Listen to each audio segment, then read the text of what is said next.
Assalamualaikum warahmatullahi wabarakatuh. Selamat pagi anak-anakku sekalian kelas 10. Hari ini kita akan belajar tentang sosiologi, tentang gejala sosial yang ada di dalam lingkungan masyarakat. Nah, apa sih itu gejala sosial? Nah, gejala sosial itu fenomena atau tanda-tanda atau kegiatan atau perilaku yang dilakukan oleh manusia itu sendiri yang ada di sekitar kita. Nah, coba kalian ingat untuk zaman now, zaman sekarang ini sudah zaman serba canggih, zaman serba menggunakan sosmed. Jadi kita terampil menggunakan sosmed atau untuk mengisi waktu luang, banyak di antara kita yang mencari hiburan melalui sosmed. Nah, contohnya apa? Banyak sekali aplikasi-aplikasi yang dapat kita temui, dapat kita lihat, atau bahkan dapat kita kerjakan atau lakukan untuk menghibur. Contoh, kita mengenal TikTok, kita mengenal Instagram, kita mengenal WA atau WhatsApp, dan media-media sosial lainnya atau aplikasi-aplikasi komunikasi yang lainnya. Nah, sekarang untuk aplikasi TikTok, nah sekarang menjamur banyak sekali. Dari anak kecil, kemudian remaja, dewasa, sampai orang-orang tua pun lagi tergila-gila dengan yang namanya TikTok.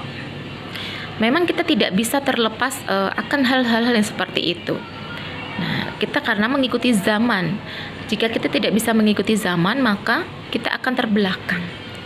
Tetapi apa yang akan kita lakukan seharusnya bisa kita pikirkan terlebih dahulu. Apa manfaatnya, apa kekurangannya. Nah, jika dirasa itu media itu baik untuk kita, baik untuk orang lain, atau bermanfaat untuk orang banyak, maka kita bisa menggunakan media-media tersebut. Bisa jadi kita menyampaikan informasi yang penting, baik kesehatan, perekonomian, tips-tips kehidupan, atau kita berlatih tentang kesenian, berlatih atau mengerjakan keterampilan, atau jika misalkan di antara anak-anakku sekalian pandai mengaji, nah, suaranya bagus, bisa ditularkan kepada teman-teman atau pihak lain yang bisa mengajak bersama, mempengaruhi dalam hal yang positif untuk mau mempertahankan cara mengaji kita, karena hal-hal tersebut sebagai bekal kita di akhirat kelak. Nah, pengaplikasian atau pemanfaatan media sosial tersebut tergantung kepada kita sendiri. Jika kita memang mau menghancurkan orang lain, maka kita seenaknya sendiri memanfaatkan media tersebut diisi dengan hal-hal yang kurang pantas. Banyak sekali. Nah, kita diberikan akal, diberikan pikiran, kita dapat memilah-milah mana yang baik, mana yang bermanfaat, dan mana yang banyak mudaratnya. Semua berpulang dan kembali kepada kita. Kita tidak bisa menghakimi orang lain, menghakimi pihak lain. Oh, ini kamu kenapa sering TikTok? Kamu kenapa sering Instagraman? Kamu kenapa sering melihat drama-drama Korea atau drama Cina? Tergantung pemanfaatan waktu yang kita lakukan. Jika kita pandai memanfaatkan atau mengatur waktu, maka semuanya dapat kita kerjakan dengan semaksimal mungkin dan seefisien mungkin. Jadi berikan kita misalkan keleluasaan kepada orang lain, penghargaan kepada orang lain, menghargai perbedaan pendapat, menghargai pola pikir orang lain. Jika itu banyak manfaatnya, faedahnya, bisa kita lakukan. Jika itu ternyata lebih banyak mudaratnya, maka kita bisa meninggalkan. Nah, itu salah satu fenomena-fenomena realitas dalam kehidupan kita. Nah, realitas itu apa? Ya, kejadian atau fakta-fakta yang sering kita jumpai dalam lingkungan masyarakat menjadi salah satu faktor penunjang dari gejala sosial yang ada dalam masyarakat. Selain faktor kemiskinan, faktor pendidikan, faktor kependudukan yang menjadi pemicu adanya gejala sosial. Nah, karena sekarang menjamur sekali TikTok dan lain sebagainya. Lalu bagaimana kita menyikapinya itu? Nah, semua berpulang kepada diri kita sendiri. Nah, gejala-gejala sosial apa lagi yang sering kita jumpai sekarang ini? Mungkin masih berkaitan dengan pandemi. Sudahkah kita mematuhi aturan-aturan yang pemerintah sampaikan kepada masyarakat?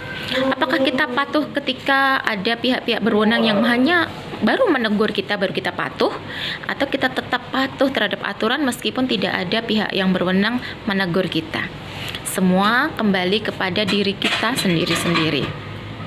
Apakah itu banyak mudaratnya ataukah banyak faedahnya untuk kita dan untuk orang lain.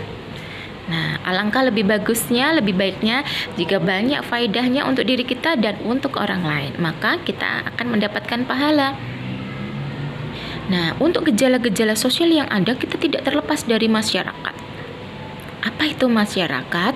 Nah, masyarakat itu adalah kumpulan dari berbagai macam orang, berbagai macam masyarakat atau manusia yang mendiami suatu kawasan tertentu. Pasti butuh orang lain karena manusia sifatnya sebagai makhluk sosial. Kehidupannya selalu membutuhkan orang lain. Tidak mungkin manusia itu hidup sendiri. Nah, sekarang banyak sekali fenomena-fenomena, gejala-gejala realitas sosial yang ada di sekitar kita. Nah, Ibu berharap kalian bisa membuat contoh minimal 5 gejala-gejala sosial yang ada di lingkungan sekitar kita atau bahkan kita mengalami atau melakukan gejala sosial tersebut. Nah, silahkan untuk pertemuan selanjutnya bisa tugasnya dikirim kembali ke grup atau langsung menghubungi nomor saya lewat pribadi untuk mengumpulkan tugasnya. Kita perbaiki dari semester 1 yang nilai-nilai tugas masih kurang, masih kosong, maka semester 2 kita benahi bersama, belajar melaksanakan tugas. Nah, itulah kewajiban kita sebagai seorang pendidik dan tugas kewajiban kita sebagai seorang siswa, yaitu mengerjakan tugasnya. Nah, cukup sekian hari ini. Insya Allah kita ketemu lagi untuk minggu depan dengan materi yang sedikit berbeda, masih dalam bab yang sama dan kesempatan yang berbeda. Semoga kita tetap diberikan kesehatan, semangat, dan salam sejahtera untuk semuanya. Wassalamualaikum warahmatullahi wabarakatuh.